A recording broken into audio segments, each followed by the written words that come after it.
पहिलं काय प्रॉब्लेम होता याचा? शेंड्याला सेटिंग व्हायचं. साईज किती? 100, 50, 150, 200 लई झाली साईज. बर कॅरेट भरायचं म्हणजे व्हायचा घ्यायचा मला. बर बर.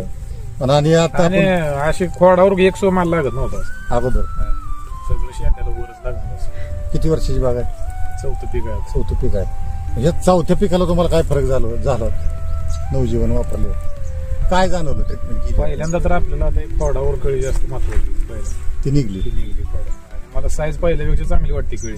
साईज एवढी चांगली? पहिली एवढी लांब अशी कळी निघत नव्हती. एवढं निघून सेटिंग होणार तेवढंच फळ होणार ते तसं. परत सेटिंग झालेल्या फळांची साईज कशी वाटची?